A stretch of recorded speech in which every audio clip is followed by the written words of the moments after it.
Still with Micheal Muya and George Yogo, all of them aspiring to be members of parliament, one in Kajiado North and another one in Kangundo constituency. Gentlemen, the reason why I asked the question of leadership and integrity is because you are all aspiring to lead the masses.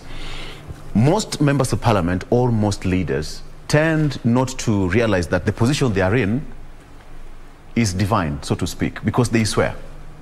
Anytime you take the Bible and you swear, this is what I'm going to do, this is what I'm going to do, this is what I'm going to do. But do you live to the best of your words? Starting with you, George. Do I live to the best of my word? So to speak, politicians and leaders.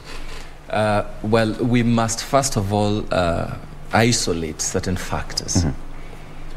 We have politicians and we have leaders. Not every politician is a leader. And not every leader is a politician. And we often expect that something magical or miraculous happens when somebody gets elected into office that infers or imputes on them the leadership ability. Yes. And expect them to deliver the leadership responsibility. Apparently, you realize that certain times much is expected from people with no ability to deliver.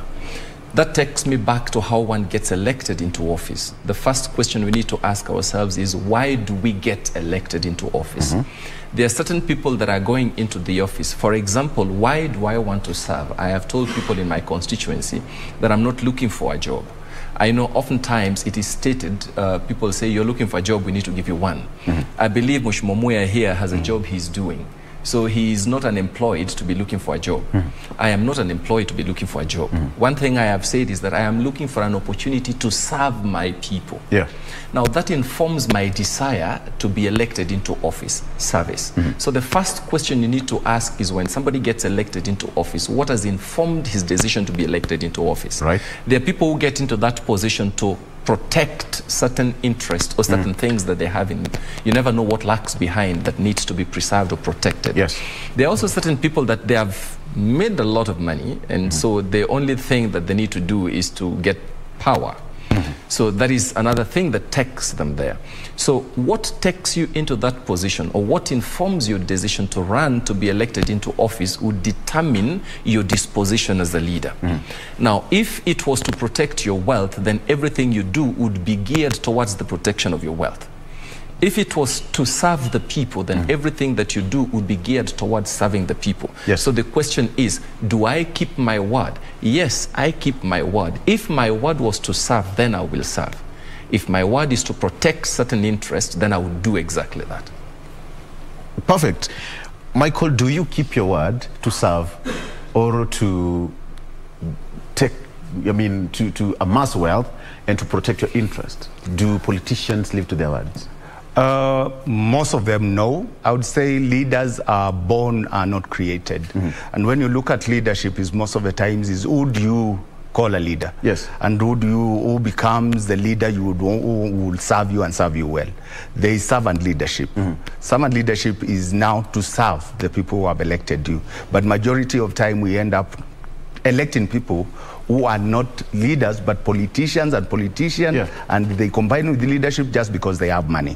First and foremost, if he's a leader and a true leader, how has he made his money? Can he really come out and say how he has made the money he's able to give you? So majority of time, the people electing, they look at the wealth, the money the person has, what he can give him, rather than the true leadership in that person or the person who is asking to be elected.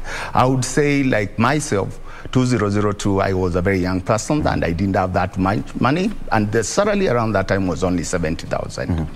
Those days, majority of the leaders we had were true leaders, because it was not about money, and they would represent their people. Currently, if you look at the leaders and the politicians, the members of parliament we have, and the ones I've seen, given the experience of 20 years, I've seen majority of them, like right now, they are relying on CDF. If you ask them, what have you done yourself as the member of parliament, let's say for Kangundo, you show a toilet he did with CDF, you show a class he built with CDF, but the seat of a member of parliament Parliament, the mandate of a Member of Parliament is bigger than the CDF. Yes. But they all now concentrate on the CDF. Rather than knowing that, look at your population in the constituency. The population is growing. It's growing to the extent that things need to be upgraded, be it schools, be it roads.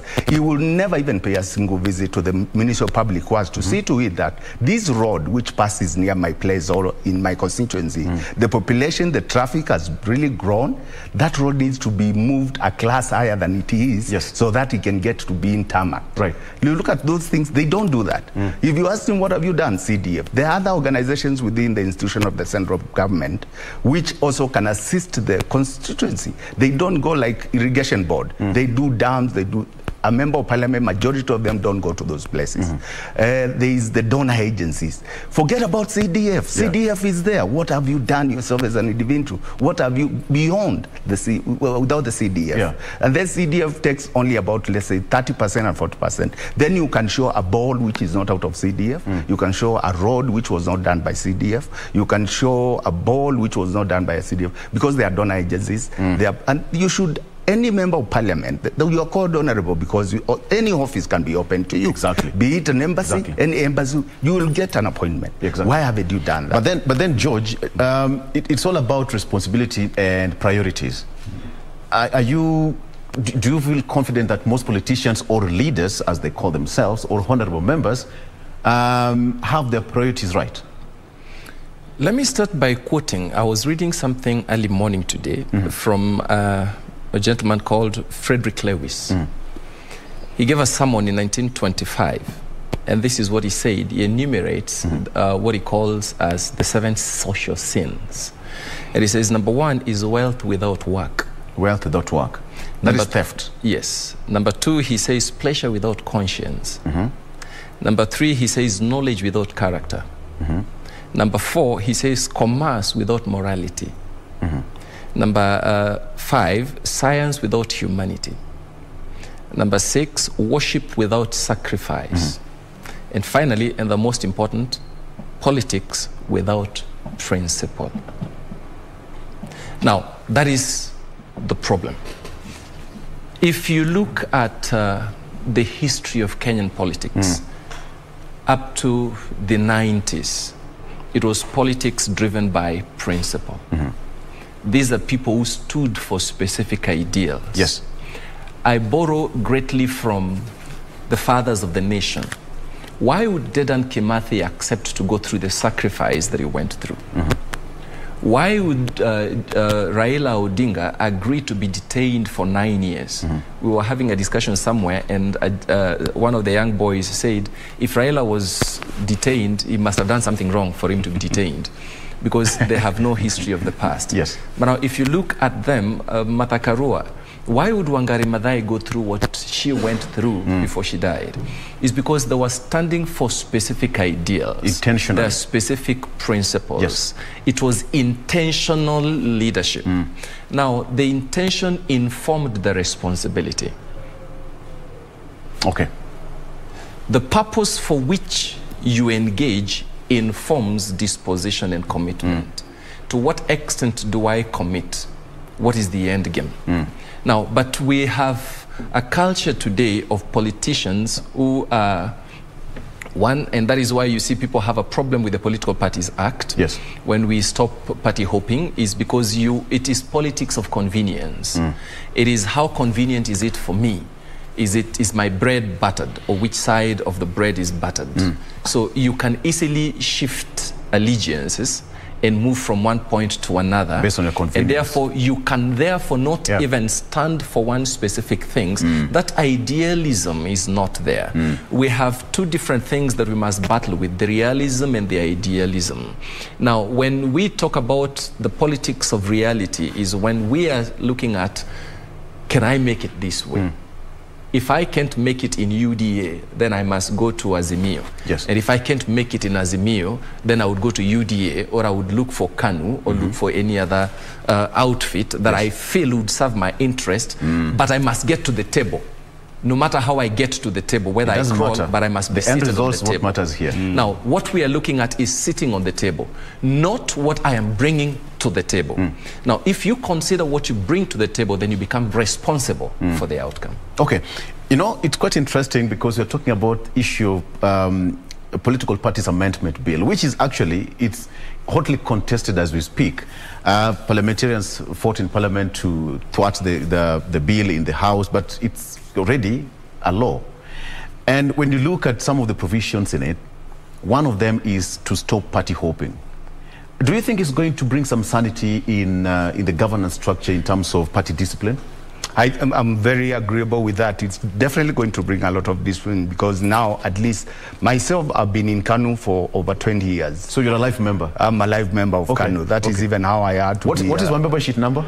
Right now we have new membership. Okay. I have the number, it's here on my card. All right. Yeah, because I'm a life member, but now there was renewal of membership, which again, now we got new numbers, not the previous ones we had. So that is very key. We need to stay in our parties. You can't just keep on moving from one party up into another, then just because you have not been nominated. This time round, if the nomination is over and you have lost your nomination, you are forced to support the party, because being in a party is about the manifesto of the party. What is the manifesto of the party and the ideals of the party? That is what you support, and that's why you belong to that party.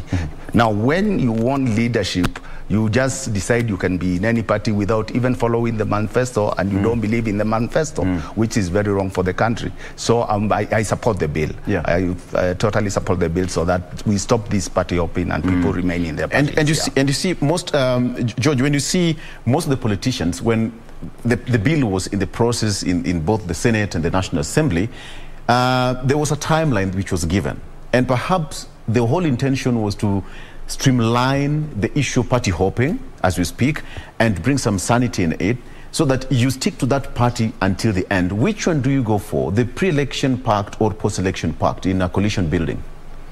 I would go for pre-election pact and not post-election pact. Why?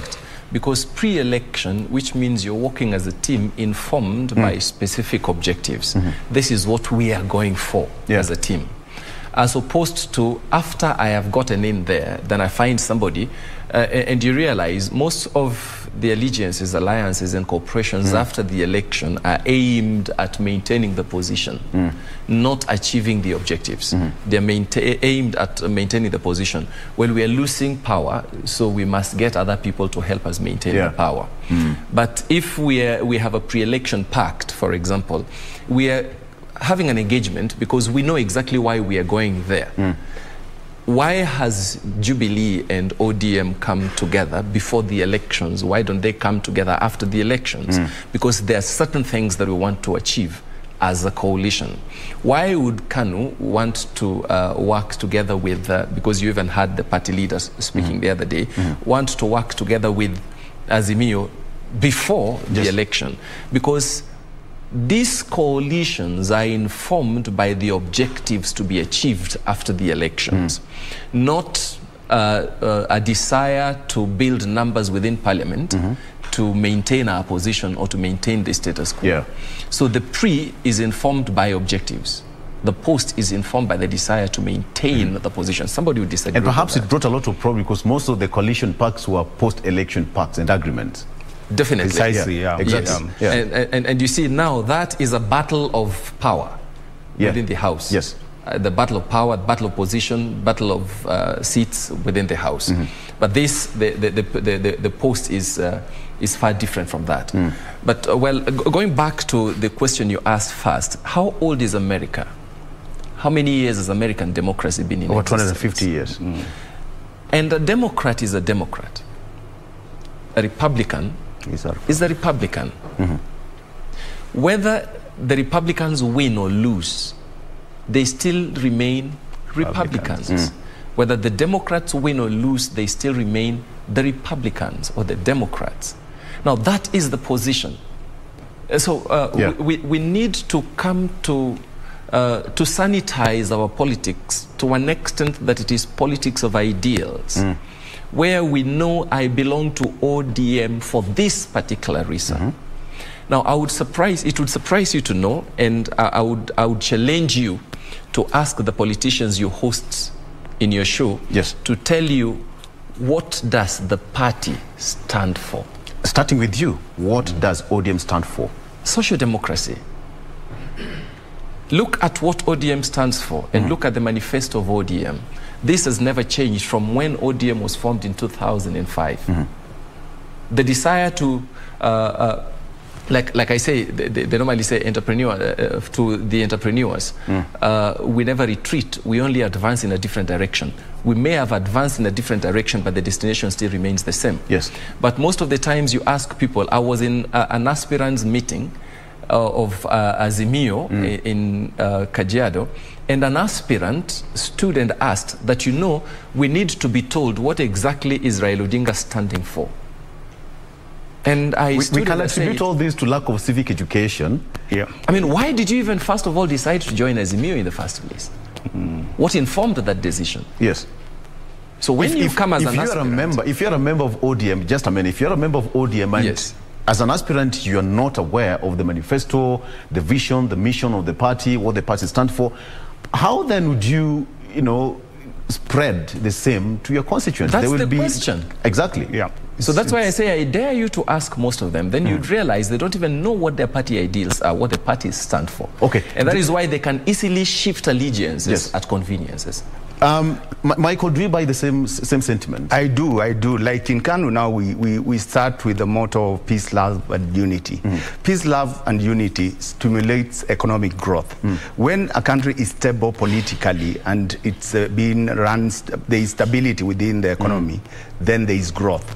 And if you look at it since independence, Kanu has been there, and our economic growth at times was about 6-7%. But because of politics, when we got into democratic politics, things changed a bit. But again, politics are dynamic. Let's say America has been into politics now as independent for 250 years. Yes. They've kept on defining their constitution up to today. Actually, most of part of our constitution is borrowed from the American system. Yes, yes. So we keep on changing, and you look at it now, like the bills which are going through the parliament, they are fine-tuning our constitution. It's still not perfect, but as we grow as a democracy, we'll fine-tune our constitution to the extent that we are just like the Americans. Yes. But so far, so good. In fact, I like the issue of the devolved government. You look at the development which is coming from the devolved government. We were not able to get that kind of money in the counties like we are getting. And look at it again now, like today there is this, there was BBI, which for me, BBI was a very good thing, but let's say about 75% of it was good, though it was, some people were not for it. But if you look at it, it was allocating more money to the devolved governments, the county governments, which are doing quite well so far, other than the Minister of Corruption, which has really slowed our economy. Okay. Have we made stride as a country? We are in a multi-party democracy right now. Since the repeal of Section 2A, Mzee Moi, we all remember that statement. Have we made stride as a nation? You are a life member of KANU. Have we made stride as a nation? I would say we have. We have done quite a lot, even as compared to the other countries surrounding Kenya. If you look at us as compared to Tanzania, Uganda, Rwanda, and Burundi, we've really made a lot of strides when it comes to the space, in democratic space. We are moving forward if you come to even economically, manufacturing, every sector of the society, education. We still have the best institutions within East Africa. When it comes to universities, you look at our infrastructure, it's still one of the best. You look at our health, it's still one of the best as compared to many other countries around Kenya. So I would say we've really made some strides in the democratic space. And when you talk of strides and the achievement that we've achieved, something that is quite close to the heart of the government right now is to expand the economic circle so that each and every person can enjoy. However hard sometimes can get, but the president and the regime is trying. Right now he's in Dubai, wooing investors to be in the country. George, allow me to get your opinion on this. As a nation, would you give us a picture of where perhaps we'll be in the next 5 years economically? Because we've taken a dip because of the pandemic. Yes, the economy nosedived, but not just because of the pandemic. Let's call a spade a spade. I apparently I was in the government, in the coalition government up to 2013. And you can check your books. You'd realize that Kenya was financing almost 80% of its budget by that period of time. 80%? Yes. 9 years down the line. What was the GDP by then? It was growing at around 5.4. Yeah. Okay. 5.4, 5.5. Because we took over, the coalition government came into power when the economy had nosedived just after the post-election violence. It was around 2.5 or so. And then it grew to past 5%, where we are headed right away. But now you realize that 9 years down the line, we are actually borrowing to service recurrent expenditure. And you wonder why. So I looked at certain things, and any other serious Kenyan would tell you, one of the greatest challenges that we've had is wrong prioritization of projects. We invested into several projects that have no return. So, well, they're like ghost projects and such kind of stuff. But the question is, what is the economic turnout? To what degree does it translate to economic growth and development, the investments that we've had? So we first missed it not because of the pandemic, but we missed it by wrong investments and how we wrongly invested. And so we spent money, we put money where there is no return. But now, looking at what has happened in the last 2 years, there is some ray of hope. And I tell myself, had Uhuru started his government on this footing in 2013, then Kenya would be somewhere very different today. But if you look at what he's done in the last 2 years, should there be a continuation of the same, then in the next 5 years, we could be talking about a different Kenya, absolutely. So I am very hopeful. Should we have a Raila Odinga presidency, then I am very, very, very hopeful. Wow, that's a direct campaign on national television. I have a different opinion on the same. I think economically what you look at, maybe it looks on the short run, it looks like we are doing badly. But if you have to plan a country well, you need to have short-term plans and long-term plans. If you look at the Vision 2030, it's still there, it's still on course, it's moving very well. And the in long term, I think we'll come out of it. But we have to sacrifice. In long term, yeah. Yes, and thank you. And you can't miss the short term if you have to find the long term. So the short term really defines the long run. The long term. So right now we are on the short term whereby we are suffering, and then the pandemic came in, and then we had issues. But to be frank, and perhaps that's why Muya, why are we suffering? That is one thing you need to tell us. Okay, let's go to the pandemic first. Then secondly, let me tell you one thing. Before the pandemic. There is the issue of the government as borrowing from the open market, that is locally, to finance the recurrent expenditure, and also to pay the debts we might be owing all the institutions. But if you look at it, it's just a short-term call. It's a short-term call. I believe within the next 5 years, things will be better, and the person who takes over from Uhuru will find more of a smooth ride. Given now, if you look at the infrastructure and everything, we were spending so much on traffic and everything, and that was going to the west. But mainly our biggest problem in this country is corruption. If all monies which were taxpayers pays for was going to develop in this country, will be far. If you look back in history, in 70s, early 60s, not Malaysia, Singapore, even Malaysia, we were just on the equal footing. But if you look at how those countries have progressed, it's purely because there is no corruption in those countries. So personally, as a future member of parliament, I would like to take bills to parliament which really makes corruption worse than murder. Because sometimes when you look at it, when you steal money from a public hospital and somebody dies, that somebody has died because of you. That's murder. That's murder. If you steal money from public works whereby the road is done so badly to the extent the accident which kills people, that's again is murder. So we need to come up with laws which makes corruption like the worst of a crime in this country. And that way I think we will grow economically. Kenya is a very rich country. It's full of resources, minerals and everything. And if you look at human resource, and Micheal Muya can attest to that. The human resource in Kenya, we can export it. It's very good. We have well-educated people in Kenya. So I believe the country is in the right footing. It's just that within the short term, we will feel it. We'll feel the future. But our generations who are coming, we should sacrifice for them so that they can enjoy the fruits of our work. One of the UN reports said that Kenya is one of the best countries in terms of intellectual property. Kenyans the brightest among top countries in Africa. So, gentlemen, almost coming to a close, but let me get your word. We are in 9th of August, and people have voted, and you are elected Member of Parliament. I'm fast forwarding to 10th of August. You've been declared the winner. Kajiado North have a new Member of Parliament.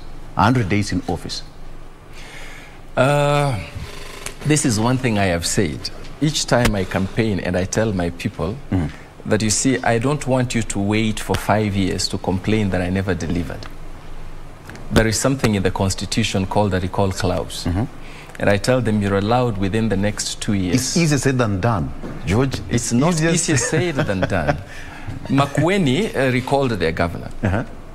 It's not the first time. We've seen it happen in county governments. It is because when people mean to do it, they do it. If they can do it at a county level, they can do it at a constituency level. Now, one thing I have said, one of the greatest problems with Kajiado North is the infrastructure, the road infrastructure. Kajiado North is the smallest of all the constituencies, the 5 constituencies in Kajiado, but the most populated. I have a registered population of around 135,000 members, registered people, registered voters. And that is like one ward in my constituency would pass for a constituency in other areas. And that is also the greatest revenue earner for Kajiado as a county. That is Kajiado North, my constituency. So, but if you look at the standards of living, this money has come from the small-scale traders. Right. But one of the things that people suffer there is the road infrastructure. My campaign is anchored on infrastructure, and the first is the road infrastructure. The second is the social infrastructure. The third is the financial infrastructure. And the fourth is the academic infrastructure. And I have told the people that I don't need 5 years to do their roads. Okay, where's your camera? Yes, camera 5. Yes. Talk to them. I say it and I still repeat. I don't need 5 years to do the roads. Okay. At least within the first 2 years, I want to make sure that our road network are motorable. The network is motorable. They might not all be tarmacked, but the roads must, and that is non-negotiable. Non-negotiable. Must be motorable. Okay. We will hold you to account. We are still here. We'll call you after an election, God willing. We'll see how it will go. Micheal Muya, you are last parting shot, because KANU and Azimio are in talks as you come to a close. Yeah, we are talking, as you heard from Hawker, Amioka. They said that they are not talking to UDA. So definitely we are talking to so Azimio. You found a new outfit. We are definitely talking to Azimio. And let's say, why we are talking to Azimio is... As equal partners, I heard that you want to front one candidate in Azimio. There is possibility of that, but you don't know where the candidate comes from. He might come from Wiper, he might come from KANU, or he might come from ODM or Jubilee. Why are you being suggestive? It's possible. It's possible. Yes. So we are saying, and I think Saitoti said it, this country is bigger than ourselves. If we are not selfish, what we want is something good for this country. And the country is for future generations, it's not for us. So we can sacrifice for the future generations. And we end up with one presidential candidate who will be supported by the rest and actually achieve for this country economically. In 20 seconds, that is your camera. As for Kangundo, the first thing I would like to do within the first 100 days in my office is create structures which will do things in a very transparent manner. Secondly, I'm very touched by the youth and the unemployment in the Kangundo constituency. So I want to create a database for all our youth who are qualified with degrees, with masters, with diplomas, so that at least you go by a click of a button, you are able to get somebody who needs. Sometimes we get positions, but you don't know who is qualified to fit into that position. So I create a database which is easier and market is internationally.